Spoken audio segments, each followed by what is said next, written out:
Margaret Brennan's hands weren't shaking. That was the first thing Thomas Garrett noticed when he climbed the hill to her shack that November morning. Everyone else in camp had fingers so stiff they could barely hold a coffee cup. But Maggie stood outside in nothing but a cotton work shirt, sleeves rolled to her elbows, driving fence posts into frozen ground like it was spring. No coat, no gloves, no smoke rising from her roof because there was no stove, no chimney, nothing that made sense. Thomas stopped 20 feet away, breath fogging in the air, and felt something like fear crawl up his spine. The woman had no heat source, yet she looked warmer than anyone in Wyoming territory. Before we dive into Maggie's story, I invite you to subscribe to this channel and stay with me until the very end. Comment below with the city you're watching from so I can see how far this story has traveled. Now, let's begin. Thomas didn't announce himself. He just stood there, watching, trying to understand what his eyes were telling him. Maggie drove another post into the ground, then straightened, wiping her forehead with the back of her hand. When she finally looked up and saw him, she didn't startle. "Morning, Thomas," she said. "Maggie." He nodded, but his voice came out tight. "You're not cold?" "No." "You got no stove?" "That's right." "So how am I not frozen?" She picked up another post, positioned it, and swung the mallet. "That what you came to ask?" Thomas shifted his weight, boots crunching on frost. "Martha sent me. Said someone ought to check on you before the real cold hits. Said it ain't right, a woman alone up here with nothing to keep her warm." Maggie drove the post down with 3 clean strikes, then set the mallet aside. She turned to face him fully, and Thomas saw something in her eyes that made him uncomfortable. Not anger, not pride, just a kind of steady knowing that suggested she'd already considered every question he might ask and decided the answers were hers to keep. "Tell Martha I appreciate the concern," Maggie said, "but I'm fine." "You can't be fine. It was 18 degrees last night." "And I slept warm." Thomas took a step closer, squinting at her shack. The structure was small, maybe 10 by 12, built from scrap lumber and tar paper. No stovepipe protruded from the roof. No smoke had ever risen from it, not once since she'd moved in 6 weeks ago. The whole camp had noticed. People talked. "Maggie, I know you've been through hell," Thomas said carefully. "Losing Garrett like that, the company throwing you out, all of it. But winter's coming hard, and pride won't keep you alive. Neither will pity." The words landed flat and final. Thomas opened his mouth, closed it, then tried again. "We got space at the boarding house. Martha runs it clean, keeps it warm. You could work in the kitchen, earn your keep, stay through till spring." "I don't need charity, Thomas." "Then what do you need?" Maggie picked up a coil of wire, began stringing it between posts. "I need people to stop assuming I don't know what I'm doing." Thomas watched her work, watched the way she moved without the constant shivering everyone else had this time of year. Her fingers bent easily, no stiffness. Her breath didn't fog as thick as his. Something was wrong here, or something was right in a way he couldn't grasp. "You got a fire inside?" he asked. "No." "Blankets? Extra clothes?" "Some." "Then how—" "Thomas." Maggie turned to him, and her voice dropped low. "If I tell you, you'll think I'm crazy. If I don't tell you, you'll think I'm reckless. Either way, you'll go back down that hill and talk about me like I'm a problem that needs solving. So let me ask you something instead. Am I fed?" He blinked. "What?" "Am I fed? Do I look starved?" "No." "Am I sick?" "No."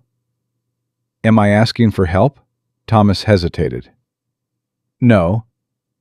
"Then maybe you could trust that I know something you don't." The statement hung in the cold air between them. Thomas wanted to argue, wanted to shake sense into her, wanted to drag her down to the boarding house where she'd be safe and proper and not his problem anymore. But Maggie had already turned back to her fence, and the conversation was clearly over. He walked back down the hill, stopped halfway, and looked back. Maggie was still working, still moving like the cold was nothing but a mild inconvenience.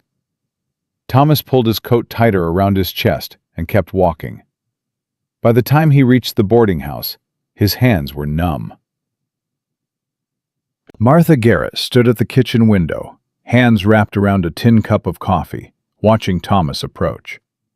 She was 43, weathered by frontier life, and sharp enough to read trouble in a man's walk. Thomas had trouble written all over him. "Well?" she asked as he stomped inside. "She's fine." "Fine how?" "Just fine. Warm. Working. Said to thank you for the concern." Martha's jaw tightened. "That girl's going to die up there." "Maybe." Thomas pulled off his gloves, flexed his stiff fingers. But she didn't look like she was dying. She looked like she knew something we don't. "Like what?" "I don't know, Martha. That's the problem." Martha set her cup down hard. "She's got no stove, Thomas. No chimney. No smoke. Everyone's seen it. What's she doing? Praying for warmth?" "I don't know." "Then we need to find out." Thomas looked at his wife, saw the set of her mouth, and knew better than to argue. Martha had a way of turning concern into action, and once she decided someone needed help, that person was getting help, whether they wanted it or not. "You thinking of going up there?" Thomas asked. "I'm thinking of bringing the other women. Safety in numbers." "She's not dangerous, Martha."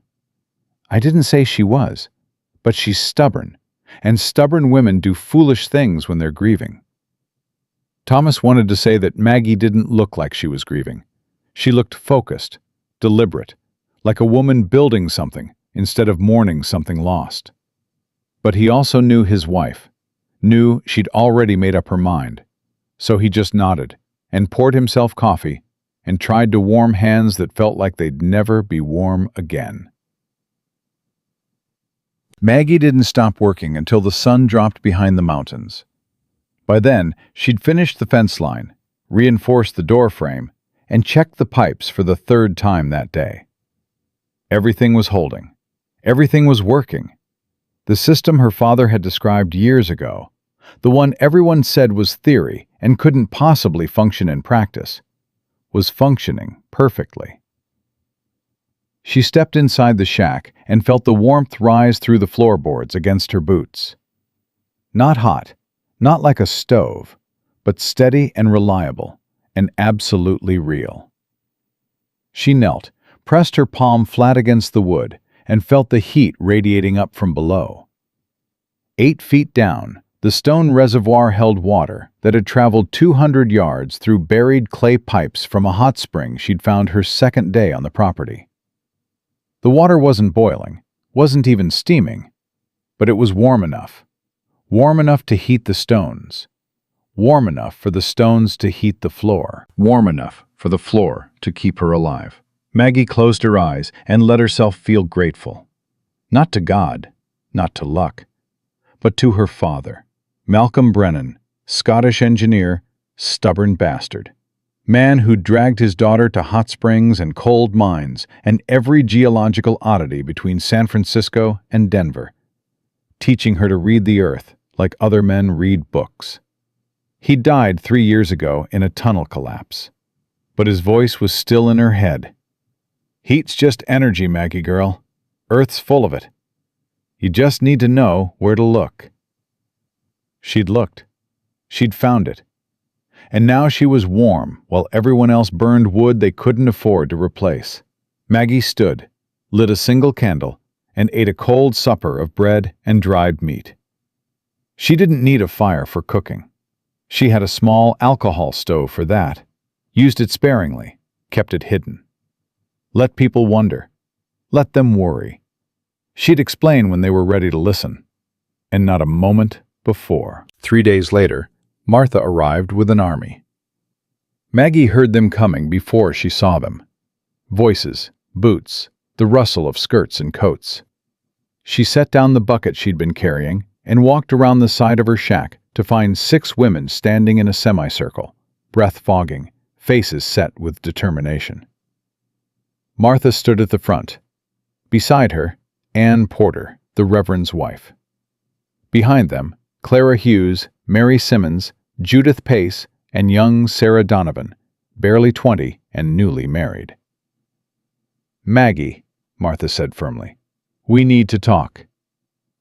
About? About how you're living, or how you're trying to live.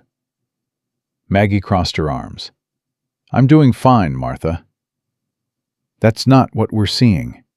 Martha gestured toward the shack. "No smoke, no stove, winter coming hard. You can't survive like this." "I am surviving like this." "For now," Ann Porter cut in, voice tight. "But what happens when the real cold hits? What happens when it's 20 below and the wind's howling and you're alone up here with nothing between you and death?" "I'll still be warm," Maggie said simply. The women exchanged glances. Clara Hughes stepped forward, older, practical, a woman who'd buried 2 husbands and knew hardship when she saw it. "Maggie, honey, we're not here to judge. We're here because we care. And what we're seeing doesn't make sense. You need to let us help." "I don't need help." "Then explain it to us," Martha said. "Explain how you're staying warm with no fire."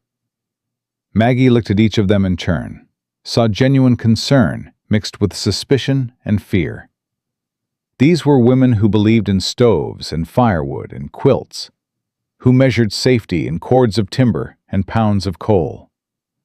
They didn't understand systems, didn't understand geology, didn't understand that heat could come from below instead of above. "If I tell you," Maggie said slowly, "you'll think I'm lying or crazy." "Try us," Martha said. Maggie hesitated, then made a decision. "Come inside." The women followed her into the shack, crowding into the small space, shoulders pressed together. Maggie closed the door and watched their faces change. Confusion first, then shock, then something close to panic. "It's warm in here," Sarah whispered. "How?" Anne demanded. "How is it warm?" Maggie knelt and pressed her hand flat against the floor. "Feel this." Martha knelt beside her, placed her palm on the wood, and jerked back. "The floor's hot." "Not hot. Warm. There's a difference." "But how?" "There's a spring," Maggie said, keeping her voice even. "A hot spring, about 200 yards uphill. I dug a trench, laid clay pipes, buried them deep. The water flows down here into a stone reservoir I built under the floor. The stones hold the heat. The heat rises. The floor stays warm." Silence. Then Martha said, "That's impossible." "It's not." "You're saying you heat this shack with underground water?" "Yes." "That's—" Anne looked around wildly, as if searching for proof of deception. "That's not how heating works." "It is in some places," Maggie said quietly. "My father built a house in California once, near a hot spring. Used the same system. Kept it warm all winter, never burned a stick of wood." "Your father was an engineer," Clara said carefully. "You're not." "He taught me." "Taught you what? How to dig ditches?" The contempt in Clara's voice stung, but Maggie kept her face neutral. "He taught me how to read land, how to find heat sources, how to move water, how to build systems that work with nature instead of against it." Judith Pace, who'd been silent till now, spoke up. "Even if that's true, even if there is a spring, you can't possibly have built all this yourself." Why not? Because you're a woman. The words hung in the air, blunt and ugly. Maggie stood slowly, looked Judith in the eye, and said, I dug every foot of trench. I laid every pipe. I carried every stone. And if you're telling me that women can't do those things, then I suggest you look around this territory at all the women keeping their families alive while their husbands are underground getting their lungs destroyed. We do the impossible every single day. We just don't get credit for it. Martha stood too, and for a moment Maggie thought she might find an ally. But then Martha shook her head and said, This isn't safe, Maggie. Even if it works now, you don't know what winter will do. Those pipes could freeze. That reservoir could crack. You could wake up dead. I could also wake up alive and warm while the rest of you are burning furniture because you ran out of firewood. The statement landed like a slap. Mary Simmons gasped. Ann Porter's face went red. Martha just stared, jaw working, clearly wrestling between anger and something else. We're trying to help you, Martha said finally. I know, but I don't need the kind of help you're offering. I need you to trust that I built something that works. And if you're wrong? Then I'll freeze. But at least I'll freeze on my own terms. The women left in a huff of skirts and muttered prayers, and Maggie stood in her doorway, watching them descend the hill, knowing she'd made enemies where she'd hoped to find understanding. She closed the door, knelt again, and felt the floor. Still warm, still steady, still proof that she was right, even if no one believed her. The next morning, Maggie woke to pounding on her door. She sat up, groggy, then heard shouting. Maggie, open up! She recognized the voice. Robert Shaw, foreman at the mine. The man who'd handed her $40 and told her to leave camp 6 weeks ago. She pulled on her coat and opened the door to find him standing there with 2 men behind him, all 3 looking cold and angry. Mr. Shaw, she said carefully. Miss Brennan. His voice was ice. We need to talk about your claim. My claim's legal. Your claim's on land the company might need. Maggie's stomach dropped. The company abandoned this claim 2 years ago. That's not how the company sees it. I filed with the territory office. I paid the fees. It's mine. Shaw stepped closer, breath fogging between them. Here's the thing, Miss Brennan. We've been watching you, seeing you up here, cozy and comfortable, making people ask questions. Questions about how you're staying warm. Questions about why you're so confident. Questions about what you know that we don't. I don't know what you mean. Don't you? Shaw's eyes narrowed. Rumor is you found something up here. Something valuable. Why else would a widow fight so hard to stay on worthless land? Maggie's pulse kicked. They thought she'd found gold, or silver, or something worth mining. They didn't understand that what she'd found was just heat, just water, just knowledge. But if she told them, they'd laugh. And if she didn't tell them, they'd assume she was hiding wealth. There's nothing here, she said firmly. Then you won't mind if we take a look. You can't just... We can do whatever we want, Miss Brennan. This is company land until a judge says otherwise. And judges don't rule fast this time of year. Shaw pushed past her, and his men followed. Maggie stood frozen, watching them tear through her shack, opening crates, checking corners, stomping across her floor. One of them knelt, pressed his hand against the wood, and frowned. Boss, he said, floor's warm.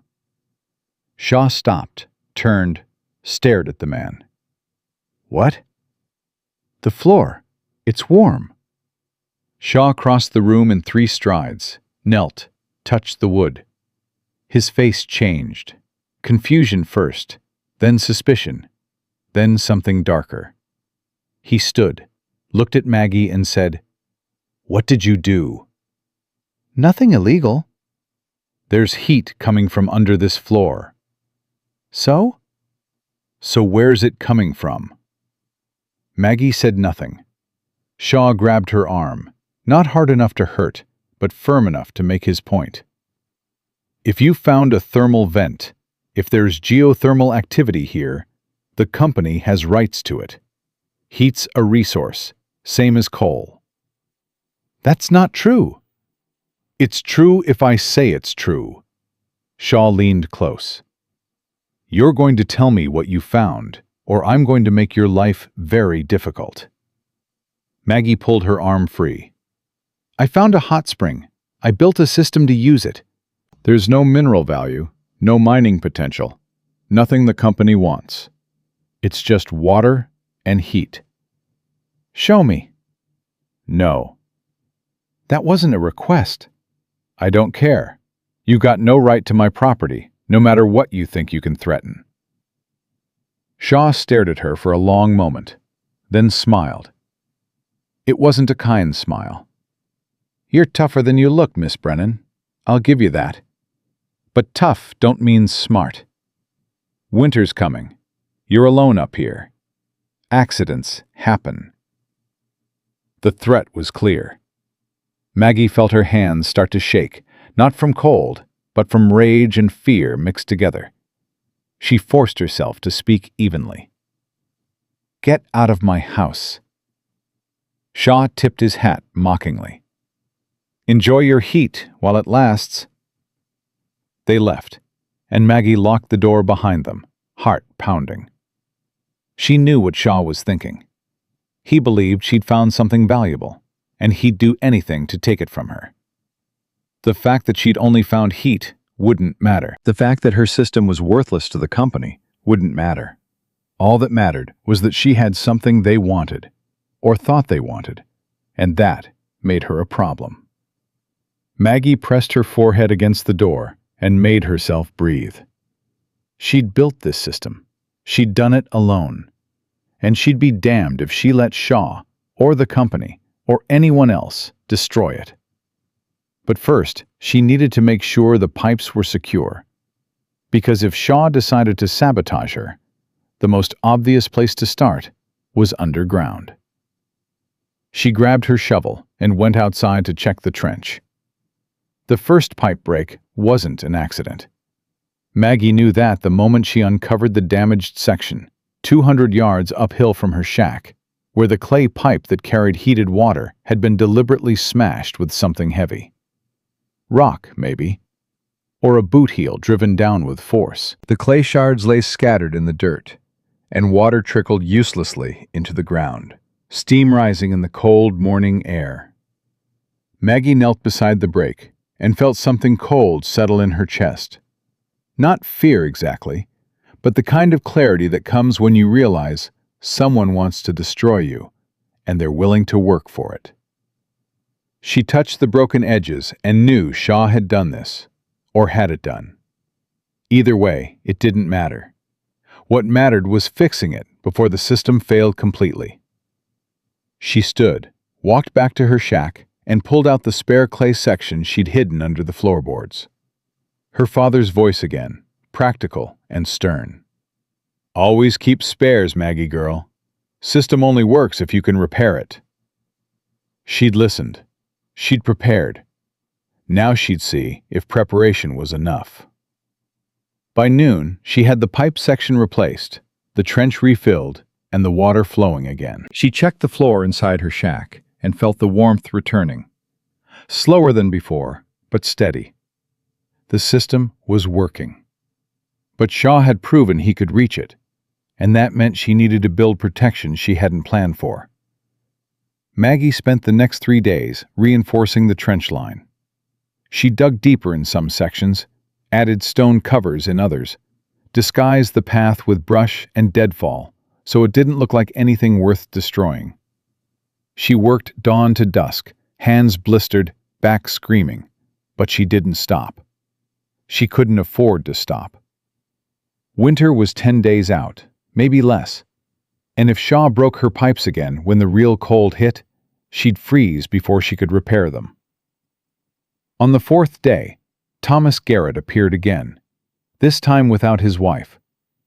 He stood at the base of the hill and called up, "Maggie, need a word." She climbed down, shovel still in hand, face streaked with dirt. "What is it, Thomas?" "Shaw came by the boarding house last night, asking questions about you." Maggie's stomach tightened. "What kind of questions?" "The kind that make a man nervous. He wanted to know if you'd been talking about what you found up here, if you'd mentioned minerals, or heat sources, or anything valuable." "What did Martha tell him?" "She told him you were a widow, trying to survive winter, and he should leave you alone." Thomas paused. He didn't like that answer. "I'm sure he didn't." "Maggie, listen to me. Shaw's not a patient man, and he's got the company behind him. If he decides you're sitting on something worth taking, he'll take it, legal or not." "There's nothing to take," Maggie said flatly. "I told him that. I told everyone that." "Then why's he so interested?" "Because he doesn't believe me. Because he thinks heat has to come from fire, or coal, or something he can sell. The idea that I'm using water from a spring doesn't make sense to him.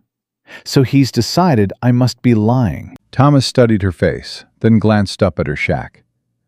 "Martha says you got pipes under the ground. Says you're heating that place with underground water." "That's right." "And it works?" "It works." "Show me." Maggie hesitated, then nodded. They walked up the hill together, and she led him inside. Thomas stood in the center of the small room and frowned. "It's warm in here." "That's the point." He knelt, pressed his hand against the floor, then looked up at her with something like wonder. "How deep's the reservoir?" 8 feet. "And the spring?" 200 yards uphill. I buried the pipes 18 inches down, lined them with clay, covered them with stone. Water flows through, heats the stones in the reservoir, the stones heat the floor." Thomas stood slowly. "Your father teach you this?" "He showed me the principle. I built the application." "And Shaw knows about it?" "Shaw thinks I found gold, or silver, or some kind of mineral deposit. He doesn't understand that all I found was heat." "Then tell him. Show him the pipes. Make him understand there's nothing to mine." Maggie shook her head. "If I show him the system, he'll figure out how it works. Then he'll either destroy it out of spite, or he'll claim the spring belongs to the company and charge every homesteader who wants to use it. Either way, I lose." Thomas was quiet for a long moment. Then he said, "You know Shaw broke your pipe, don't you?" "I know." "And you fixed it?" "I did." "You think he'll try again?" "I know he will." Thomas walked to the door, looked out at the November sky, then back at Maggie. "You're tougher than I gave you credit for. But tough only gets you so far. Shaw's got men, got money, got the company. What have you got?" "A system that works," Maggie said, "and the stubbornness to protect it." Thomas almost smiled. "That might be enough. But if it's not, you come find me. Martha and I don't have much, but we've got a warm house and we've got principles. Shaw crosses a line, we'll stand with you." "Why?" "Because you're right and he's wrong. Sometimes it's that simple." He left, and Maggie stood in her doorway watching him go, feeling something loosen in her chest. Not relief exactly, but the knowledge that she wasn't as alone as she'd thought. Thomas and Martha might not understand her system, but they understood fairness, and that was something. That night, the temperature dropped to 12 degrees. Maggie woke at 3 in the morning and checked the floor. Still warm. She lay back down, pulled her blankets close, and tried not to think about what would happen if Shaw found a way to break something she couldn't fix. 2 days later, he did. Maggie discovered the second sabotage at dawn. This time, Shaw hadn't broken the pipes. He dug up a section near the spring outlet and dumped a load of gravel and dirt directly into the water flow, clogging the pipe entrance. The water backed up, pooled uselessly, and the flow to her reservoir slowed to a trickle. Maggie stood over the mess, hands shaking with rage. This wasn't just destruction. This was calculated. Shaw had figured out that breaking pipes meant she could replace them, but clogging the source meant she'd have to dig, clear, and rebuild the intake, all while the system lost heat. She grabbed her shovel and started digging. It took 4 hours to clear the gravel, another 2 to rebuild the intake screen she'd constructed from scrap metal, and another hour to test the flow and make sure everything was working. By the time she finished, her hands were raw, her back was on fire, and the sun was setting. She stumbled back to her shack and collapsed on her bed, too exhausted to eat, too angry to sleep. Shaw was winning, not because his sabotage was working, but because it was forcing her to spend every moment repairing instead of preparing. Winter was days away, and she was running out of time to build the protections she needed. The next morning, she woke to voices outside. She sat up, heart pounding, and looked through the window to see Shaw standing at the base of the hill with 4 men. They weren't carrying tools. They were carrying rifles. Maggie pulled on her coat and stepped outside. "What do you want, Shaw?" "Company's decided to reclaim this land," Shaw called up. "You got 24 hours to clear out." "I got legal claim." "Company's got lawyers. Lawyers beat claims." "Not when the claim's registered and paid for." Shaw smiled, cold and thin. "Here's the thing, Miss Brennan. Company don't need to win in court. Company just needs to make your life so miserable you leave on your own. So I'm giving you a choice. Pack up and go, or we'll help you pack." "You threatening me?" "I'm informing you." Maggie's hands clenched into fists. "I'm not leaving." "Then we'll be back tomorrow, and we won't be asking nice." They left, and Maggie stood shaking in the cold, knowing she'd just crossed a line she couldn't uncross. Shaw wasn't bluffing. He'd come back with men and force, and when he did, she'd have to decide whether her system was worth dying for. She spent the rest of that day preparing. She moved her supplies inside, barricaded the door, and checked the pipes one more time. Everything was holding. Everything was working. But working didn't matter if Shaw burned her shack down or dragged her off the property by force. That night, she didn't sleep. She sat by the window with her father's old revolver in her lap, watching the hill, waiting for men who might come in darkness instead of daylight. They never came. But the waiting was its own kind of torture, and by dawn, Maggie was exhausted and wired, and ready to fight anything just to end the suspense. Shaw appeared at noon, with 6 men this time, all armed, all grim-faced. But he wasn't alone. Behind him, moving slowly up the hill, came Thomas Garrett. And behind Thomas came Martha, Ann Porter, Clara Hughes, and a dozen other people from camp, including the Reverend, the blacksmith, and 3 miners Maggie had never spoken to. Shaw stopped, turned, stared at the crowd. "This ain't your business, Garrett." "It is when you're threatening a woman on legal land," Thomas said evenly. "Company's got rights." "Company's got greed," Martha cut in, voice sharp. "And we're tired of watching you bully people who can't fight back." Shaw's face darkened. "You people don't know what you're defending. This woman's sitting on something valuable and lying about it." "Then prove it," Thomas said. "Show us the mineral deposit. Show us the gold. Show us whatever you think she's hiding." "I don't have to prove anything." "Then you don't have a case." The standoff lasted maybe 30 seconds, but it felt like hours. Shaw looked at his men, looked at the crowd, and made a calculation. 6 armed men could clear out 1 woman, but they couldn't clear out 20 citizens without starting a riot. And riots got reported, and reports brought territorial marshals, and marshals asked questions companies didn't want to answer. Shaw spat into the dirt. "This ain't over, Garrett." "Yes, it is," Martha said firmly. "Go back to the mine and leave her alone." Shaw stared at Maggie, and she stared back, refusing to look away, refusing to show fear.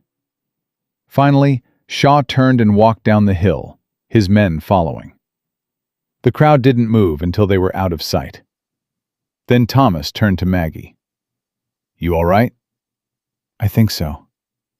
"Good, because now you're going to show us what Shaw thinks you're hiding." Maggie blinked. "What?" "We stood with you," Martha said quietly. "Now, you stand with us.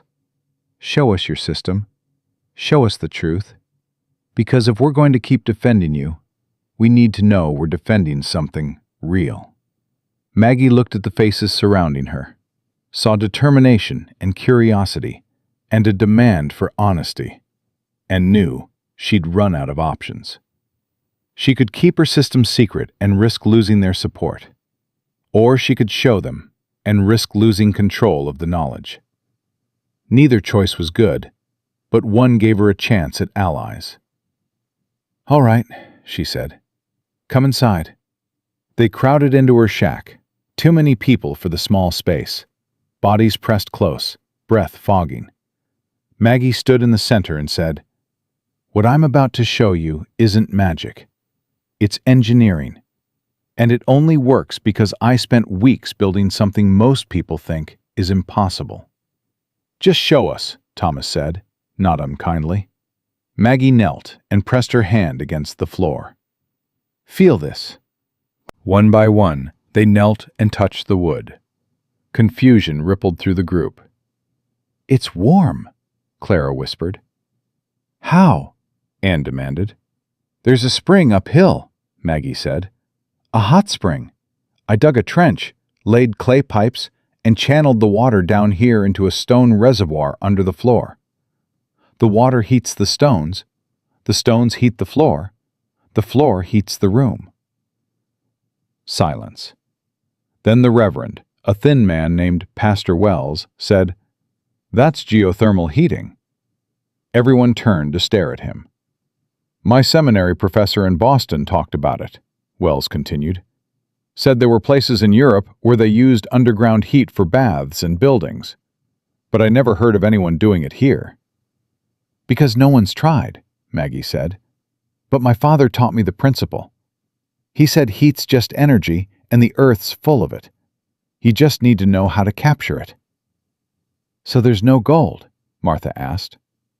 "No gold, no silver, no minerals, just water and heat."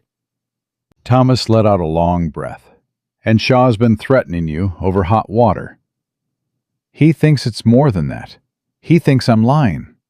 Because he can't imagine someone building something this smart," Clara said quietly, and there was respect in her voice now, grudging, but real. Ann Porter knelt again, pressed both hands against the floor, then looked up at Maggie. "Can you teach us?" "What?" "Can you teach us how to build this? Because if you can heat a house with underground water, every family in this camp needs to know how." Maggie felt something shift in her chest. Not relief, not quite, but possibility. "It's not simple. You need a heat source, the right land, the right materials. But it's possible?" "It's possible." Martha stood, brushed off her skirts, and said, "Then you're going to teach us. Not today, not tomorrow, but soon. Because winter's coming, and wood's expensive. And if there's a way to stay warm without burning everything we own, we need to learn it." The group left slowly, talking in low voices, glancing back at Maggie's shack like it was something new and strange and maybe miraculous. Maggie stood in her doorway and watched them go, feeling the weight of what she'd just done. She'd given away her secret. She'd opened her system to scrutiny and replication. Shaw would hear about it, would know exactly what she'd built, and he'd be angrier than ever. But she'd also gained something Shaw couldn't take away. Witnesses. People who'd seen the truth and could testify to it. People who'd stood between her and violence and might do it again. That night, the temperature dropped to 8 degrees. Maggie's floor stayed warm, and somewhere down in camp, families huddled around stoves, burning wood they couldn't afford to replace, wondering if the crazy widow on the hill had really found a way to survive winter without fire. 3 days later, a boy appeared at Maggie's door. He was maybe 9, skinny, with a runny nose and eyes too big for his face. He stood shivering in the cold, shifting from foot to foot. "Miss Brennan?" he said. "Yes?" "My ma says, can you come look at our house? Says maybe you could tell us if we got a spring nearby." Maggie grabbed her coat. "Show me." The boy led her down the hill to a small cabin at the edge of camp. His mother stood in the doorway, a woman named Sarah Chen, married to one of the Chinese laborers who'd built the railroad spur 3 years back. Sarah's hands were red from cold, her face pinched. "Thank you for coming," Sarah said quietly. "I know you don't owe us anything." "What do you need?" "I heard what you did, what you built. My husband works underground 12 hours a day, and we can't afford enough wood to keep warm. I thought maybe, if there was a spring, if you could help us." She stopped, bit her lip. "I'm sorry. This is asking too much." Maggie looked at Sarah's raw hands, looked at the boy's thin coat, looked at the cabin that already felt too cold. "Show me your land." They walked the property, and Maggie read the ground the way her father had taught her. She looked for steam and cold air, for patterns in vegetation, for places where snow melted faster. It took an hour, but she found it. Not a hot spring, but a warm seep, water barely above ground temperature, but warmer than the air. Not enough for a full system like hers, but enough for something smaller. "Here," Maggie said, kneeling. "If you dig down 3 feet, line it with stones, and run a small pipe into your cabin, you might get enough warmth to help. Won't heat the whole place, but it'll take the edge off." Sarah's eyes filled with tears. "You'd help us build it?" "I'll show you how. You'll have to do the work." "We will. Thank you. Thank you so much." Maggie walked back to her shack that evening, feeling something she hadn't felt in months. Purpose. Not just survival, but the possibility of helping others survive. Shaw had tried to crush her, and instead, she'd found allies. He'd tried to isolate her, and instead, she'd started teaching. The system worked. But more than that, the knowledge worked, and knowledge was the one thing Shaw couldn't sabotage, couldn't steal, couldn't bury in a trench. That night, Maggie slept deeply for the first time since her husband died. And when she woke in the morning, her floor was still warm, and the world outside was starting to freeze. And she knew she'd made it through the first test. But winter was just beginning, and Shaw wasn't finished with her yet. The blizzard came 5 days later, and it came wrong. Wrong time of year, wrong speed, wrong everything. December 3rd should have brought cold, maybe snow, but not the kind of storm that turned the sky black at noon and sent wind screaming across Wyoming territory like something alive and hungry. Maggie was checking her pipes when the temperature dropped 15 degrees in an hour. She felt it in her lungs, in her bones, in the way the air suddenly hurt to breathe. She ran back to her shack and barred the door just as the first wave hit. Wind slammed against the walls hard enough to shake the frame. Snow came sideways, thick and blinding, and within minutes Maggie couldn't see 10 feet beyond her window. She knelt and pressed her hand against the floor. Still warm. The system was holding. But down in camp, people were already in trouble. Martha Garrett stood in her kitchen watching the thermometer drop and felt fear crawl up her spine. 48 degrees inside the house, and they'd been burning wood since dawn. Thomas was outside splitting more logs, but the pile was shrinking fast, and the storm showed no signs of stopping. "How long's this supposed to last?" Sarah Donovan asked, huddled near the stove with her baby wrapped tight against her chest. "Don't know," Martha said, "but it's bad, real bad." Thomas came inside, arms loaded with wood, face red from cold. "We got maybe 2 days of fuel if we're careful. 3 if we burn it slow and freeze while we do it." "What about the company store?" "Closed. Shaw locked it up when the storm hit. Said he's not risking men's lives to sell coal." Martha's hands clenched. "That's convenient." "That's Shaw." Thomas dropped the wood by the stove and flexed his stiff fingers. "We're not the only ones in trouble. Henderson House is barely at 50 degrees. Chen family's huddling under blankets. Widow Morrison's place don't even have a working stove." "What about Maggie?" Thomas looked at his wife. "What about her?" "Is someone checking on her?" "In this?" Thomas gestured toward the window, where snow was piling against the glass. "Nobody's going anywhere. We can barely keep ourselves alive." But Martha's mind was working, turning over what she'd seen in Maggie's shack, what she'd felt in that warm floor, and wondering if maybe the crazy widow on the hill was the only person in camp who wasn't freezing right now. By nightfall, the temperature outside hit -20. Inside the Garrett house, it was 45 degrees and dropping. Sarah's baby wouldn't stop crying, a thin wail that cut through the sound of wind. Martha wrapped the child in every blanket she could find and prayed the storm would break by morning. It didn't. Morning came gray and brutal. The thermometer outside read -35. Inside, 42 degrees.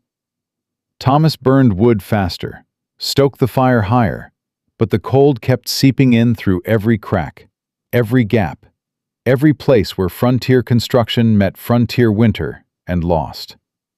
"We're going to run out," Thomas said quietly. "How long?" "Tonight, maybe sooner." Martha looked at Sarah, at the baby, at Ann Porter, who'd come seeking shelter when her own house got too cold. 3 women, 1 child, and a fire that was burning their survival faster than it was saving their lives. She made a decision. "I'm going to Maggie's," Martha said. Thomas stared at her. "You'll die in that storm." "I'll die in this house if I don't try." Her place was warm, Thomas. Warm without fire. If there's any chance, it's a mile through a blizzard. "Then come with me, or stay here, but I'm going." Thomas looked at his wife, saw the set of her jaw, and knew arguing was pointless. "We all go. Together. If we're risking it, we do it as a family." They bundled up in every coat and scarf they owned. Martha wrapped Sarah's baby in wool and fur until only his face showed. Anne tied herself to Martha with rope so they wouldn't get separated. Thomas led the way, and they stepped out into hell. The wind hit them like a fist. Martha gasped and nearly fell. Snow stung her face, filled her eyes, made it impossible to see anything but white. Thomas shouted something, but the wind tore his words away. They moved forward, step by freezing step, holding on to each other, because letting go meant death. Maggie heard pounding on her door and almost didn't believe it. Nobody should be outside in this. Nobody could survive it. But the pounding came again, desperate and insistent, and she threw open the door to find 5 people collapsing into her shack, half frozen and barely conscious. "Jesus," Maggie whispered. She dragged them inside, slammed the door against the wind, and knelt beside Martha, who was shaking so hard her teeth chattered. "Warm," Martha gasped. Need warm. You've got it. You're here. You're safe. She pulled their coats off, wrapped them in her blankets, and pressed their hands against the warm floor. Slowly, color returned to their faces. Sarah's baby stopped crying and started breathing normally. Thomas sat with his back against the stone wall and closed his eyes. "How?" he whispered. "How is it warm in here?" "Same way it's been warm," Maggie said. "The system works." Martha looked around the tiny shack, looked at the 5 of them crowded into a space meant for one, and started laughing. Not funny laughter, but the kind that comes when you've almost died and didn't. "We mocked you," she said. "We called you crazy. You did. And you saved us anyway." "I did." Ann Porter was crying, tears streaming down her face. "My house is freezing. 40 degrees when we left. I thought we'd burn furniture, burn books, burn anything. But it wasn't enough. Nothing was enough." "It's enough here," Maggie said quietly. "It'll always be enough here, because the earth doesn't run out of heat." They huddled together as the storm raged outside. Hours passed. The wind screamed, and the snow piled higher, and the temperature kept dropping. But inside Maggie's shack, the floor stayed warm, and the people stayed alive. And something impossible was happening. 7 people living in a space meant for one, surviving a storm that should have killed them all. Then, at midnight on the 2nd day, someone else started pounding on the door. Maggie opened it to find Robert Shaw standing there, and behind him, his wife Catherine, holding their infant son, both of them ice-covered and shaking. Shaw's face was white with frostbite. His lips were blue. He looked at Maggie and said one word. "Please." She pulled them inside. Shaw collapsed against the wall. Catherine sank to her knees, clutching her baby, who wasn't crying anymore, which was worse than crying.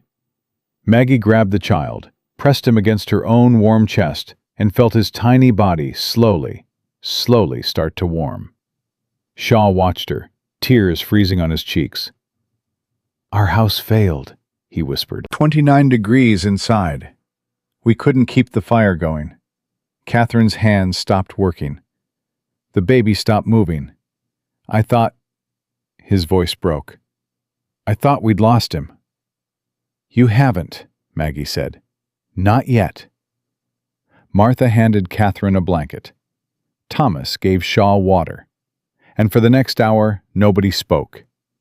They just sat in that warm little room while the baby came back to life, and Shaw's wife stopped shaking. And the man who tried to destroy Maggie sat staring at the floor that had saved his family's lives. Finally, Shaw looked up at Maggie. "I'm sorry," he said, and his voice was raw. "I'm sorry for everything. I thought you were lying. I thought you were hiding something valuable. I thought..." He stopped, swallowed hard. "I thought I knew better than you, and I almost killed my own son because of it." "You didn't know," Maggie said quietly. "I should have listened. I should have believed you. Instead, I broke your pipes, threatened you, tried to run you off land that's legally yours." He pressed his hands against his face. "God, I'm sorry." Catherine Shaw spoke for the first time, voice hoarse. "How does this work? How is this room warm when every house in camp is freezing?" "There's a spring uphill," Maggie said. "Hot water. I channel it through buried pipes into a stone reservoir under the floor. The stones hold heat. The floor radiates it. No fire needed." "That's brilliant," Catherine whispered. "That's what I tried to tell him," Thomas said, nodding toward Shaw. Shaw looked at Thomas, then back at Maggie. "How much did it cost to build?" $40 for tools. Everything else was labor and knowledge." $40? Shaw's voice was hollow. "We spend that much on coal every week at the company store. And you built something that works better with less money and no ongoing cost?" "That's right." "Then I'm not just sorry," Shaw said, meeting her eyes. "I'm ashamed, because you did what the company should have done. You found a way to keep people warm without bleeding them dry. And instead of learning from you, I tried to destroy you." The room went quiet, except for the wind outside and the baby's soft breathing. Maggie knelt beside Shaw and said, "You can't undo what you did, but you can learn from it. You can help me teach others." "Teach what?" "How to find springs, how to build systems, how to survive winter without depending on company coal or wood they can't afford." Shaw stared at her. "You'd trust me to help you after what I did?" "I trust you to do the right thing now that you've seen the consequences of doing the wrong thing." Catherine reached out and gripped Maggie's hand. "We'll help, however you need. I swear it." The storm lasted 6 days. 6 days of wind and snow and cold that killed 3 people in camp, and would have killed more if Maggie's shack hadn't become a refuge. By the 3rd day, 9 people were crammed inside. By the 4th, they'd run out of food and started rationing water. By the 5th, the baby was sick and fevered, and Catherine was crying quietly in the corner, while Maggie held the child and whispered prayers she wasn't sure she believed. But the floor stayed warm. The stones kept radiating heat. The system worked. On the morning of the 6th day, the wind stopped. Just stopped, like someone had closed a door. The silence was so sudden and complete that everyone woke up at once, disoriented. Thomas was the first to the door. He opened it and stared. Snow had buried the world. Drifts stood 8 feet high. Trees were bent and broken. The camp below looked like a graveyard of white mounds, houses buried, paths erased. But the sky was clear and pale blue, and the sun was rising. "It's over," Thomas said. They stumbled outside, blinking in the light, and stood in snow up to their waists. The air was still brutally cold, maybe -40. But after 6 days inside, even that felt like freedom. Shaw helped Catherine through the doorway, carrying their son, who was sleeping now, fever broken, breathing steady. "We need to check the camp," Martha said. "See who made it." They made their way down the hill, half walking, half wading through snow. The Garrett house was standing, but the inside thermometer read 28 degrees. The Henderson house, 30. The Chen cabin, 25. Every house they checked was barely above freezing, and in 2 houses, they found bodies. Old Marcus Webb, frozen in his bed. And Ellen Morrison, the widow who'd had no stove, curled on her floor with her dog in her arms, both of them gone. Martha stood in Ellen's house and wept. Thomas put his arm around her. Ann Porter turned away, shoulders shaking. Shaw just stared at the frozen woman and said, "This didn't have to happen." "No," Maggie said quietly. "It didn't." They buried the dead when the ground thawed enough to dig. They counted survivors and found that out of 47 people in camp, 44 had lived. 3 lost. But it could have been 30. It could have been everyone if Maggie hadn't built something impossible and opened her door when people came begging. The day after the storm, families started appearing at Maggie's shack. Not to take shelter this time, but to learn. They came with notebooks and questions and desperate hope. "Can you teach us? Will this work on our land? How deep do we dig? Where do we find springs?" Maggie stood in front of a crowd of 20 people and felt the weight of what they were asking. They wanted knowledge. They wanted survival. They wanted to never feel that kind of cold again. And she had the power to give it to them, or keep it for herself. She chose to give it. "First thing you need to understand," Maggie said, "is that this isn't magic. It's engineering, and it only works if you're willing to work. I spent 6 weeks building my system. You'll spend just as long building yours. But when you're done, You'll have heat that doesn't cost anything, doesn't run out, and doesn't depend on what the company decides to sell you. Where do we start? Sarah Chen asked. You start by reading your land. Look for warm spots in winter. Look for steam. Look for places where snow melts faster. That's where heat lives. Then you dig, you test, you build. What if we don't find a spring? Then you look for thermal mass. Stones that hold daytime heat and release it at night. Or you build a compost system like I've seen in other places. There's always a way to capture heat. You just have to know where to look. Shaw stepped forward. The company store has clay pipes. I'll sell them at cost. No profit, just materials. People turned to stare at him. Shaw met their eyes and said, I was wrong. About Maggie, about this system, about everything. And I'm going to make it right. Thomas nodded slowly. Then we start tomorrow. Anyone who wants to learn, meet at Maggie's place at dawn. Bring shovels and questions. The crowd dispersed, talking in excited voices, planning and hoping and believing that maybe, just maybe, they could survive winter without burning everything they owned. Maggie stood in her doorway, watching them go, and felt something settle in her chest. Not satisfaction exactly, but purpose. The kind that comes from building something that matters and sharing it with people who need it. That night, Catherine Shaw appeared at Maggie's door alone. She stood in the cold, holding her sleeping son, and said, I need to tell you something. Come in. Catherine stepped inside and looked around the little room that had saved her life. Robert's been having nightmares. About the baby freezing. About me freezing. About dying in a house we thought was safe. She paused. He wakes up crying. I'm sorry. Don't be. He earned those nightmares. But I didn't come here to talk about him. I came to talk about what happens next. Catherine met Maggie's eyes. Robert's going to help you teach people. He's going to sell materials at cost. But that's not enough. We need to make sure the company can't ever do this again. Can't ever lock people out of heat they can't afford.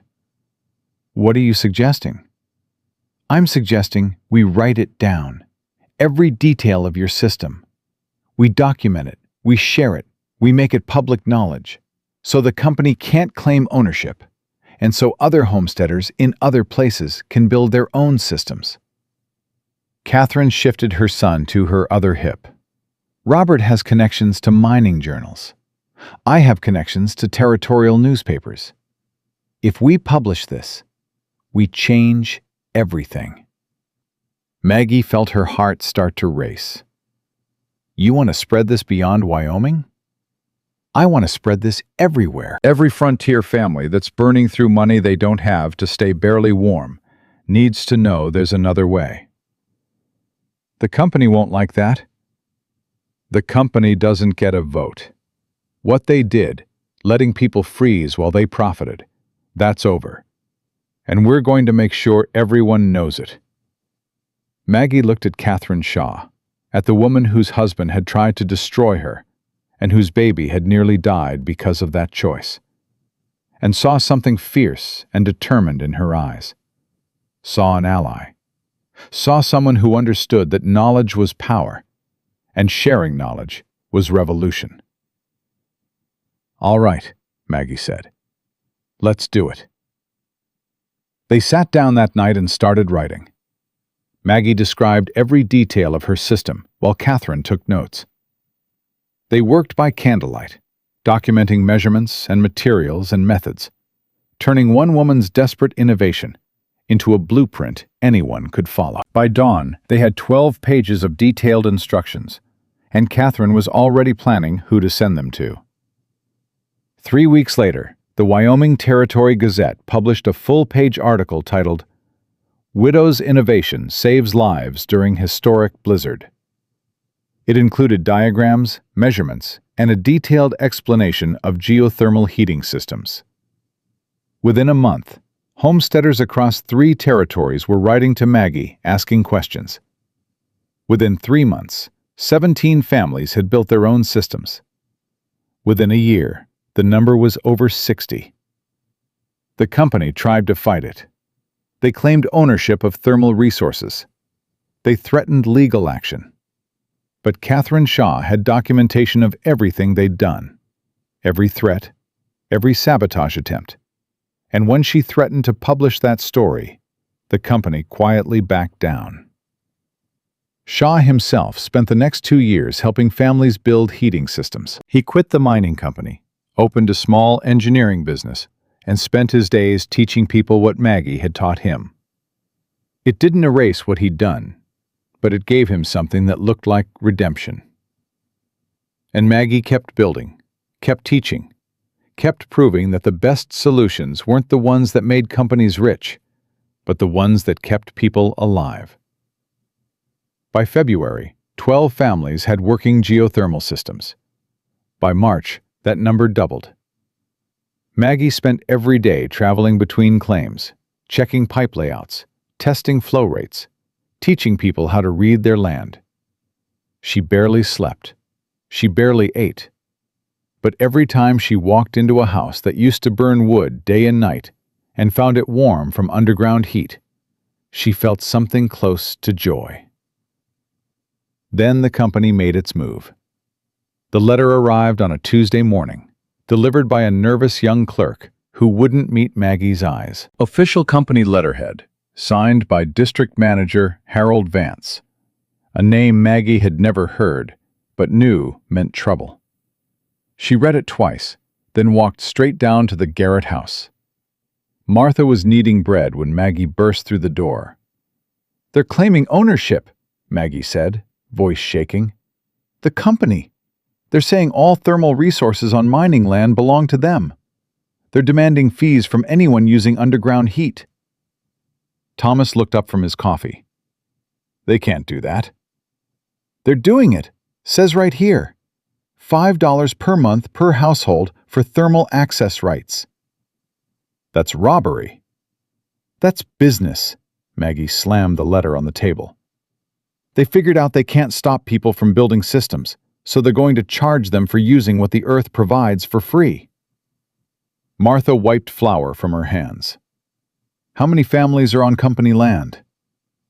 18, maybe 20. Most of the camp." "Then we fight it." "With what?" "They've got lawyers. They've got territorial connections. They've got nothing," Thomas interrupted, "because thermal rights don't exist in Wyoming law. I checked when we started building our system. Water rights exist. Mineral rights exist. But heat? That's not defined, which means it's not claimable." Maggie stared at him. "You're sure?" "I'm sure. The company's making a legal argument that doesn't have legal standing. They're betting people won't know that and will pay up anyway." "Then we tell people." "We do better than that," Martha said, eyes sharp. "We fight them in court, make them prove ownership. And when they can't, we get a ruling that protects everyone." "Court costs money." "Not as much as paying them $5 a month for the rest of our lives." Thomas stood. "I'll talk to the families. We pool resources, hire a lawyer, take this to a territorial judge. Company wants a fight? We'll give them one." Within a week, 23 families had contributed to a legal fund. They hired a lawyer from Cheyenne, a young man named Daniel Pierce, who'd made his reputation fighting mining companies over water rights. Pierce arrived in camp looking skeptical and left 3 days later looking determined. "This is winnable," he told Maggie and Thomas in the Garrett kitchen. "The company's legal theory is garbage. They're claiming thermal resources based on mineral rights precedent, but heat isn't a mineral. It's not a commodity. It's a natural phenomenon, like sunlight or wind." "So we can beat them?" Maggie asked. "We can, but they'll make it expensive. They'll delay, they'll file motions. They'll try to bleed you dry financially before we ever get to a courtroom." "How long?" 6 months, maybe more." Maggie's heart sank. people can't afford to pay fees for 6 months while we wait for a ruling, then don't pay. Let them try to collect. Make them sue each individual family. That'll cost them more than it costs you. Thomas nodded slowly. Civil disobedience. Exactly. You built these systems legally. You're using natural resources that have no defined ownership. If they want to claim otherwise, make them prove it in court. And while they're trying, you keep building. Keep teaching. Keep spreading the knowledge until it's too widespread for them to control. Maggie looked at Pierce and saw the same fire she'd seen in Catherine Shaw's eyes. The understanding that this fight wasn't just about money or rights. It was about whether companies could own pieces of the earth that had existed long before mining claims and would exist long after the mines closed. "All right," Maggie said. "We fight." The company responded by cutting off coal sales to anyone with a geothermal system. Shaw's store, which had been selling materials at cost, received a letter terminating his supply contract. Families who'd built systems found themselves blacklisted from company employment. The message was clear: submit or suffer. But the company had miscalculated. Because the families who'd built geothermal systems didn't need coal anymore. They didn't need company stores. And the more the company tried to punish them, the more other families wanted to build systems just to escape company control. By April, 40 families had working systems. By May, 60. The knowledge was spreading faster than the company could suppress it, carried by word of mouth, by Catherine's published articles, by Maggie's tireless teaching.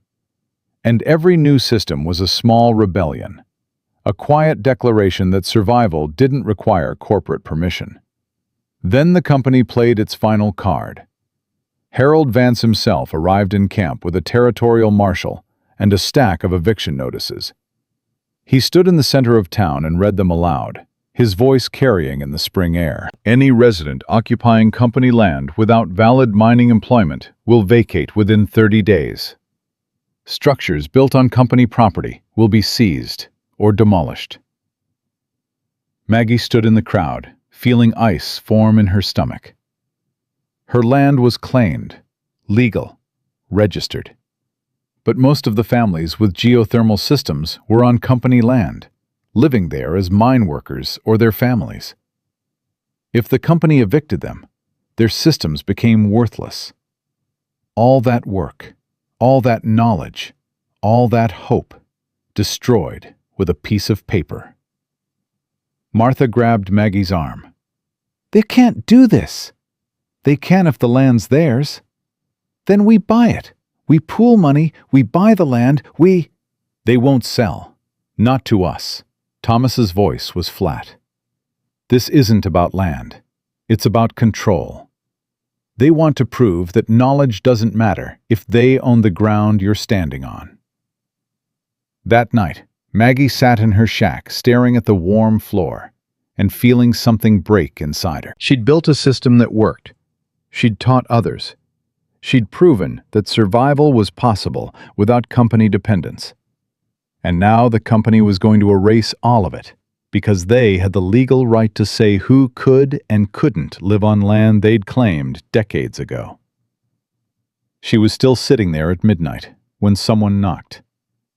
She opened the door to find Catherine Shaw, hair wild, eyes bright with something that looked like fury and triumph mixed together. "I found something," Catherine said, stepping inside. "I've been going through old territorial records, looking for anything we could use.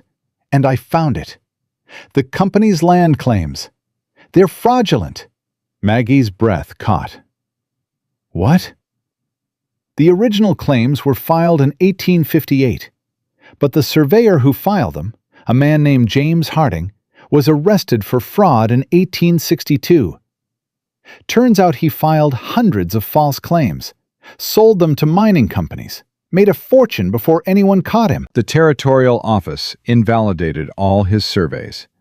But somehow, the company's been operating on invalidated claims for 10 years, and nobody noticed because nobody checked. "You're saying the company doesn't own this land?" "I'm saying they never owned it. Their entire legal foundation is based on a fraudulent survey, which means every eviction notice they just handed out is worthless. Maggie sat down hard. Does Pierce know? I'm riding to Cheyenne tomorrow to tell him. But Maggie, this is bigger than just the evictions. If the company's land claims are invalid, then all the mining they've done, all the structures they've built, everything, it's technically trespassing on territorial land. They could lose everything. What happens to the people who work for them? That's the question, isn't it? Catherine's voice softened. If the company collapses, dozens of families lose their income. But if we let them keep operating on fraudulent claims, they keep controlling people's lives. Maggie thought about Shaw, about how he'd tried to destroy her, and then tried to redeem himself. Thought about all the families who depended on mining wages and company stores and the infrastructure the company had built, however corrupt its foundation. There has to be a middle way, she said slowly. A way to strip the company of the power to evict people or control thermal resources without destroying the whole economy. Like what? Like forcing them to sell the residential land, at fair prices, to the people who've been living on it. Let them keep the mining operations, but lose control of the town. Catherine's eyes widened. That could work. If Pierce presents the fraud evidence, offers to settle in exchange for land transfer to residents, the company might take it rather than risk losing everything in court. It's worth trying. It's brilliant. Catherine grabbed Maggie's hands. This is how we win. Not just for us, but for everyone who comes after. We turn company land into homesteads. We make sure no mining company can ever again threaten to evict families for refusing to pay tribute. Pierce rode back from Cheyenne 3 days later, with a smile that told Maggie everything she needed to know. The company's willing to negotiate, he said. They don't want the fraud allegations made public. Bad for business. Bad for future claims. So they're offering a deal. What kind of deal? Thomas asked. They'll sell residential lots to current occupants at $1 per acre. They'll relinquish all claims to thermal resources, and they'll drop the eviction notices. $1 per acre? Martha's voice was sharp. That's still expensive for families with no savings. It's nothing compared to market rate, and compared to what they'd lose if we took them to court. Pierce set his briefcase on the table. I've negotiated payment terms. 5 years to pay, no interest. Most families can manage that. Maggie felt something loosen in her chest. So people keep their homes? People buy their homes. For the first time, they actually own the land they're living on. The deal went through in June. 43 families purchased their land. The company retained mining operations but lost control of the town. And the territorial office issued a formal ruling that thermal resources, being undefined in existing law, could not be claimed or restricted by private entities. It was a complete victory, achieved not through violence or surrender, but through knowledge, documentation, and the kind of stubborn persistence that Maggie had learned from her father. But victory came with complications nobody had anticipated. By August, the word had spread across 3 territories. Homesteaders from Montana, Colorado, and the Dakotas started arriving in Wyoming, wanting to learn, wanting to build their own systems. Maggie's small shack became a pilgrimage site. People showed up with notebooks, with questions, with desperate hope that they too could heat their homes without burning through their savings. Maggie taught them all. But the teaching was exhausting her. She was 30 pounds lighter than she'd been before winter. Her hands were scarred from constant work, and she barely recognized herself in the mirror anymore. She'd become something she'd never intended to be. A teacher, a leader, a symbol of what was possible when you refused to accept that survival required submission. One September morning, she woke to find a man sitting on her doorstep. He was maybe 40, dressed in good clothes, with a leather satchel and the kind of calm confidence that came from money and education. "Miss Brennan?" he said as she stepped outside. That's me. My name's Jacob Winters. I'm a surveyor from Denver. I've been reading about your work, and I'd like to make you an offer. Maggie crossed her arms. What kind of offer? I want to hire you, full-time.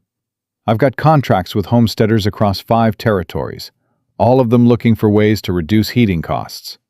You know more about practical geothermal systems than anyone I've ever met.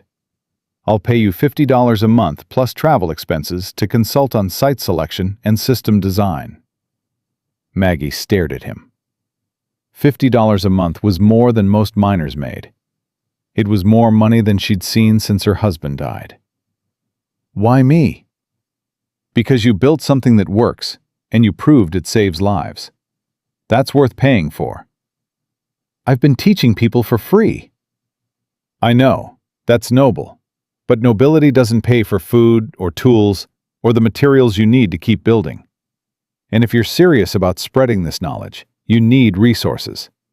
I can provide those. Maggie thought about the family still waiting to learn, about the systems that needed building, about the fact that teaching for free meant she was slowly going broke while doing it. I'd need to keep teaching locally. Anyone who comes here looking to learn, I teach them, no charge. Agreed. I'm only asking for your time when you're not already committed. And the knowledge stays public. I won't sign anything that restricts what I can share or who I can teach. Wouldn't dream of it.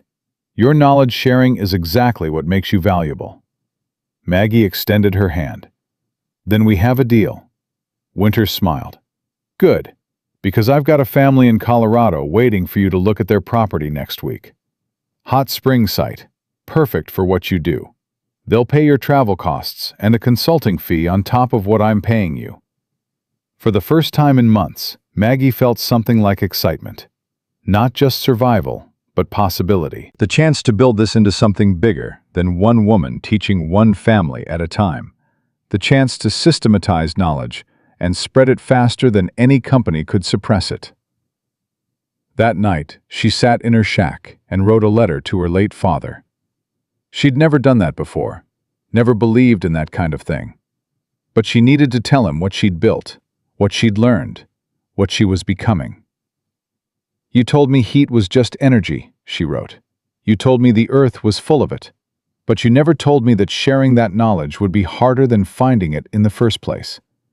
You never told me that the fight wouldn't be against cold or poverty, but against people who profit from both.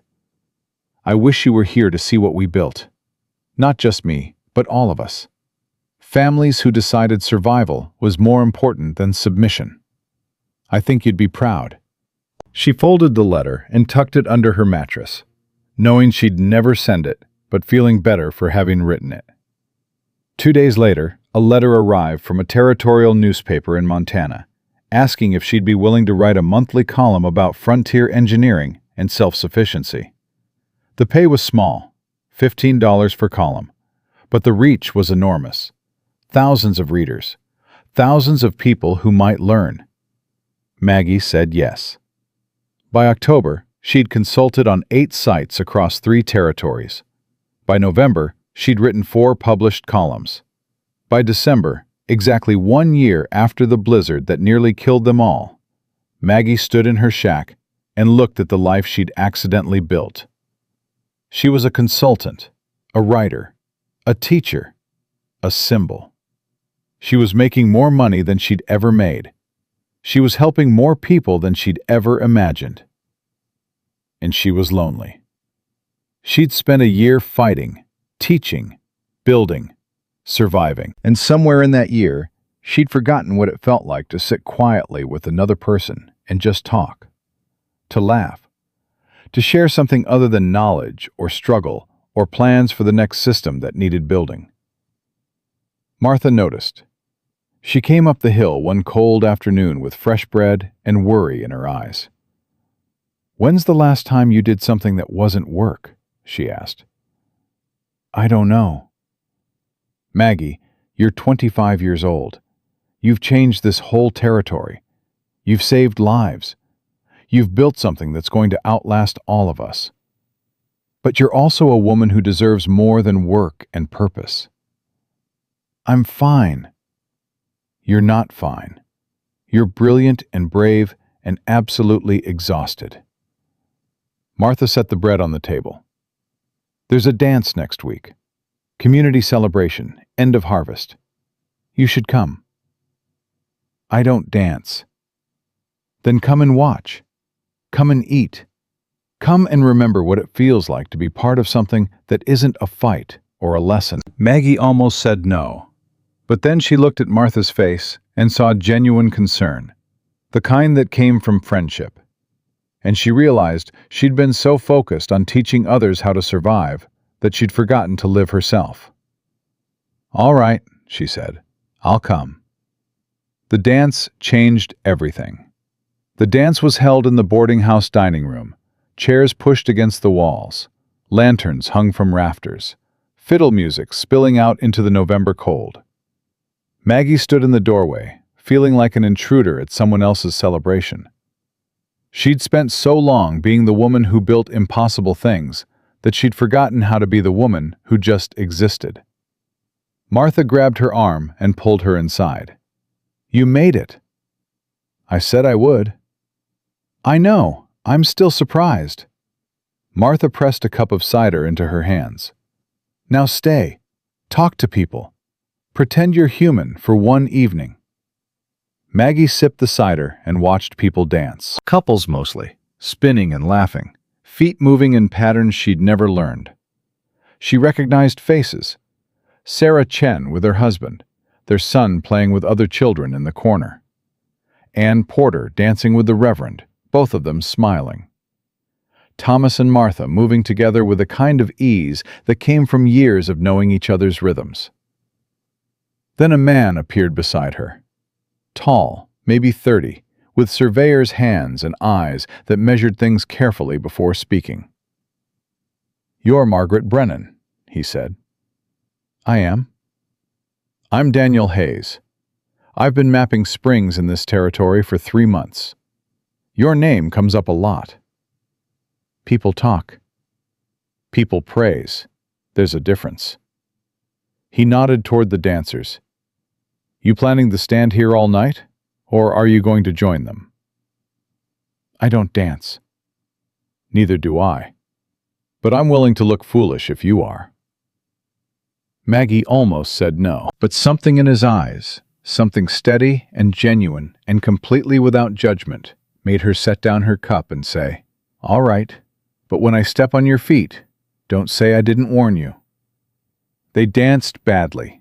Maggie missed steps. Daniel turned the wrong direction. They bumped into other couples and apologized while laughing.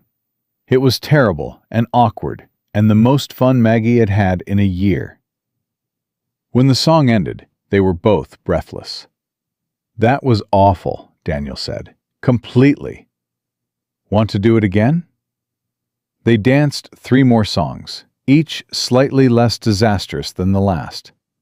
Then they stepped outside into the cold and stood catching their breath, vapor rising between them.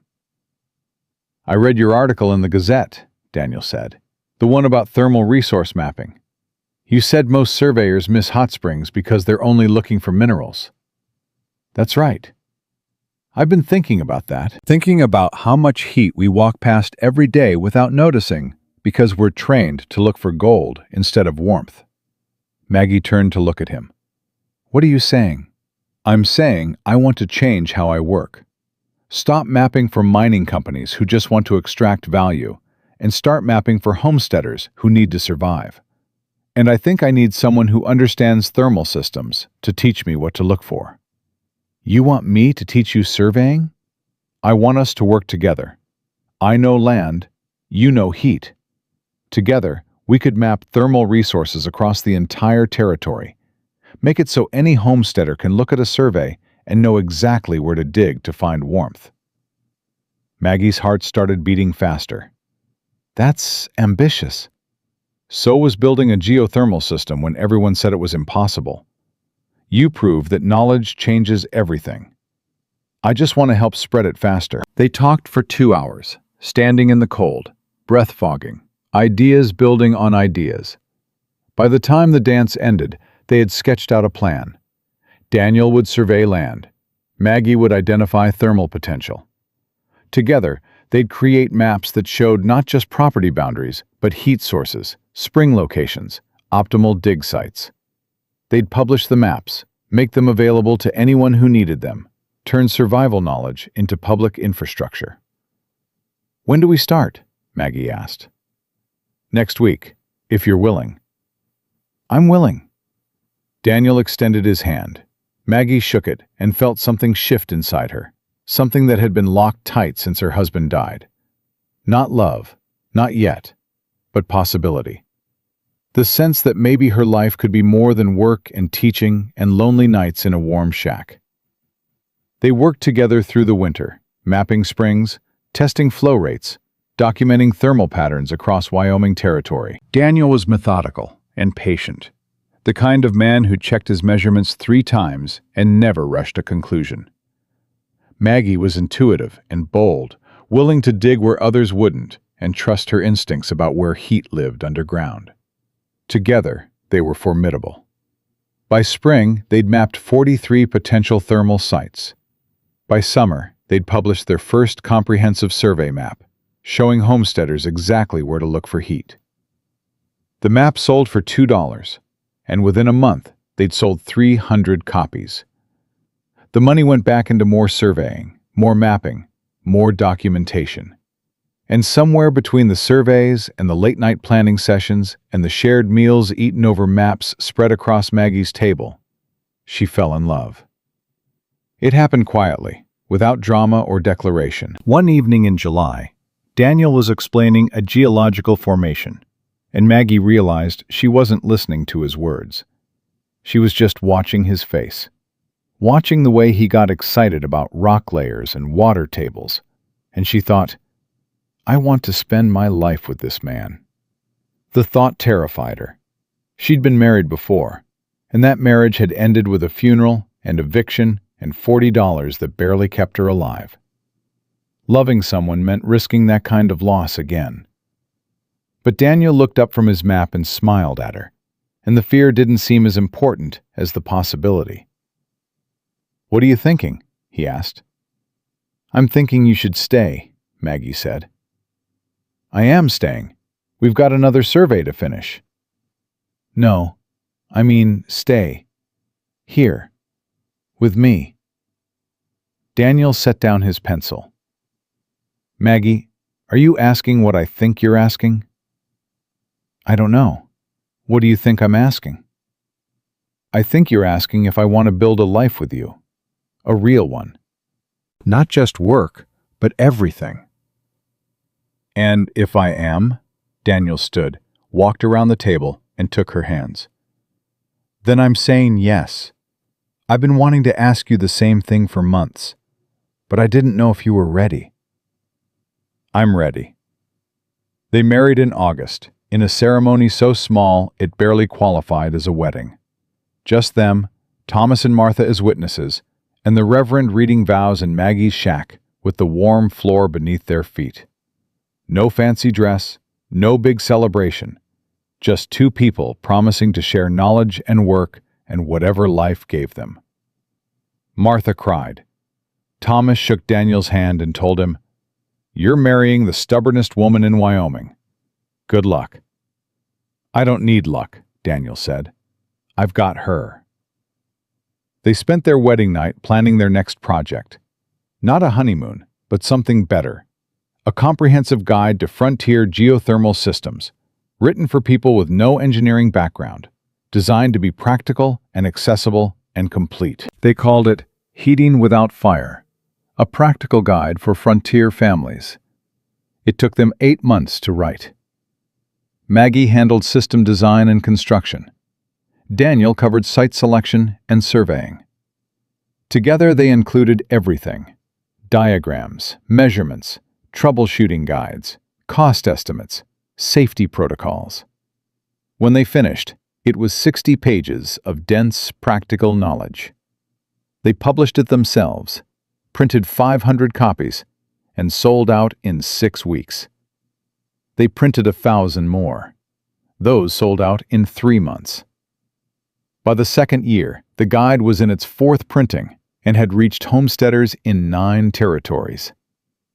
Mining companies hated it.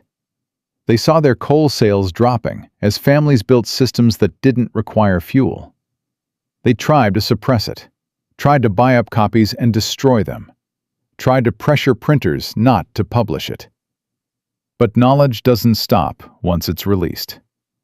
Every copy they destroyed was replaced by 10 more. Every family they pressured became more determined to build systems that freed them from company dependence. In 1875, the Wyoming Territorial Mining Company filed for bankruptcy. Years of falling coal sales, combined with bad investments and fraud allegations that never quite went away, finally collapsed the corporate structure. The company's assets went to auction, including thousands of acres of land they'd claimed but never properly owned. Maggie and Daniel bought it. Not the mining operations. Those went to a workers' cooperative that Shaw helped organize. But the land, the surface rights, the places where people had built homes and lives. They bought it for pennies on the dollar and immediately began selling it back to the families who lived there, using the same $1 per acre terms Pierce had negotiated years before. Within 2 years, every family in the original camp owned their land outright. The mining company that had tried to control their lives was gone, and in its place, something new emerged. Not a company town, but a cooperative community where people shared resources, knowledge, and the belief that survival didn't require submission to corporate power. Maggie became the informal leader, though she hated the title. People came to her with problems, with questions, with disputes that needed mediating. She helped families expand their systems, taught new arrivals how to build from scratch, mediated arguments about water rights and property boundaries. It wasn't the life she'd planned, but it was the life she'd built, and most days, that was enough. She and Daniel had 3 children, 2 daughters and a son, all of them raised in a house heated by the same system Maggie had built when she was 24 and desperate. She taught them to read land, to find heat, to trust that the earth provided if you knew how to ask. Daniel taught them surveying, mapping, the importance of documentation and precision. Their oldest daughter, Elena, became a territorial engineer. Their son, Malcolm, named after Maggie's father, went to university and studied geology. Their youngest, Catherine, named after Catherine Shaw, who'd fought beside Maggie when it mattered, became a writer and documented frontier innovations for national magazines. The years passed. Maggie's hair went gray. Her hands, scarred from years of digging and building, ached in cold weather. But her floor stayed warm, and her knowledge kept spreading, and families across the frontier kept building systems that proved fire wasn't the only way to survive winter. In 1890, the Journal of Frontier Engineering published a paper titled Biological and Geothermal Heating Systems in American Homesteading, the Brennan Method. It credited Maggie with pioneering practical thermal engineering for residential use, and estimated that her innovations had saved thousands of families from fuel poverty. Maggie read the paper once and set it aside. She didn't need academic validation. She had something better. She had 73 families in her community using systems they'd built themselves. She had homesteaders across 12 territories writing to thank her for teaching them how to stay warm. She had children and grandchildren who understood that knowledge was the most valuable thing you could give someone, because unlike money or property, knowledge couldn't be taken away. In 1916, at the age of 68, Maggie died quietly in her sleep. She was lying in the same bed where she'd spent 44 winters, in the same shack she'd built with her own hands, when everyone said she'd freeze before Christmas. The floor beneath her was still warm. Her funeral was attended by 300 people. They came from Wyoming, Montana, Colorado, the Dakotas, even California. They came because she'd taught them, or their parents, or their grandparents, how to survive. They came because knowledge she'd shared for free had changed their lives. They came because in a world that tried to charge people for survival, Maggie had proven that warmth, like air and sunlight, belonged to everyone. Daniel, 90 years old and barely able to walk, stood at her grave and said, "She built something none of us understood, and then she taught us until we did." That's the definition of a life well lived. Martha's granddaughter read from Maggie's obituary, the one Catherine had written for the territorial newspaper. Margaret Brennan Hayes proved that the best solutions don't require wealth or permission. They require knowledge, courage, and the willingness to trust that the earth itself will provide if we learn how to listen. She heated her home without fire, fed her community with knowledge, and changed how frontier families understood survival. She did all of this not because she sought glory, but because she refused to accept that staying warm required burning through resources people couldn't afford. In a time when companies controlled heat like they controlled labor, Maggie proved that heat belonged to everyone willing to dig for it. They buried her in the small cemetery on the hill, not far from her shack. Her children wanted to preserve the building, turn it into a teaching site, but Daniel had a different idea. "Leave it as it is," he said. "Let it keep working. Let people see that 44 years later, the system still functions." That's the best memorial she could have. So they did. The shack stayed standing. The pipes stayed buried. The stones kept holding heat. And for the next 30 years, until the shack finally collapsed from age and weather, visitors could walk inside and feel warmth rising from the floor, proving that Maggie's impossible idea had been right all along. The system worked. The knowledge spread. The community survived. And in every home heated by underground water, in every family that learned to read their land for thermal potential, in every child taught that survival didn't require submission to corporate power, Maggie's legacy lived on. She'd built a wall no one understood, and proven that the warmest homes belonged not to the people with the most money, but to the people with the most knowledge and the courage to use it.